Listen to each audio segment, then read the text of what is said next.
Hello. Hello, શ્રેયાંશજી વાત કરે છે. બોલું છું. સાહેબ હિંમત કાનાણી બોલું છું સુરતથી. પેલું સાહેબ તમારું આ વાંચીને થોડુંક પેલું દુઃખ લાગ્યું. આ તમે કઈ નહીં, સારું છે. દુઃખ થયું તો કઈ વાંધો નહીં, ચાલો બંધ એટલે કરો. સાહેબ તમે ભારતના નાગરિક નથી સાહેબ? ના, હું નથી નાગરિક, તો હું ક્યાં પાકિસ્તાનનો પાકિસ્તાનના છો નાગરિક સાહેબ? છું. હા, સાહેબ આ પાકિસ્તાન રીતના તમે વાત કરો પાકિસ્તાનના નાગરિક હોય ને આ રીતના હું છાપવાનું સાહેબ. પાકિસ્તાન હોઉં તો પાકિસ્તાન નું કહું ને. તમે કોણ? અરે પણ સાહેબ આ રીતના લખવાનું, તમે પાકિસ્તાની હશો તો તમે પાકિસ્તાનનું સારું લખો, તમે બીજાનું ખરાબ શું કામ લખો? સહિત તો જરા મને મારે નહીં શું જાણવી લખવું એ તમે શું તમને ફોન કરતા હું કહું એ રીતે તમે ફોનમાં વાત કરો છો? નહીં તમે કોઈ રીતે નહીં, લખો? જો સાંભળો તમે કેવી તમે રીતના વાત કરો એટલે કોઈ તમે રીતે પાકિસ્તાનના નાગરિક હોય તમારી મારે રીતના આ રીતના વાત કરવાની હોય.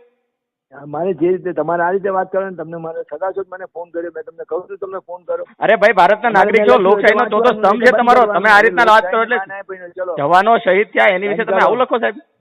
તો ગાંધીજીને હત્યા કરી લખાય? ગાંધીજી શહીદ કર્યા? ગોડસે ગાંધીજીને શહીદ કર્યા? મેં કીધું સાહેબ એવું? ગાંધીજીને ગોડસે શહીદ કર્યા કહેવાય? હું એમ કહું છું, મેં લખ્યું એવું? હું એમ કહું છું ગાંધીજીને ગોડસે શહીદ કર્યા? હું તમને એમ કહું છું એવું મેં લખેલું છે, તમે મને કહો. તમે મને કહ્યું તો મેં મારે શું લખવું એ તમે નક્કી કરશો. નહીં તો તમે પાકિસ્તાનના નાગરિક છો, તમારા મોઢે બોલો છો તો શું કામ અહીંયા રહો છો? ત્યાં જતા રહો ને, શું કામ અહીંયા તમે સમાચાર ચલાવો તમારું? મારે ક્યાં રહેવું એ તમે શું નક્કી કરો છો? નહીં શ્રેયાંશભાઈ, તમે એક તો ભારતના નાગરિક નથી એવું તમારા મોઢે બોલો છો, તો તમારા ન્યૂઝપેપર અહીંયા શું કામ ચલાવો છો? તમે થાય તે કરી લો, જાઓ ચલો. એટલે તમારે કઈ તકલીફ નથી એમ ને? અમે થાય એ કરી લઈએ.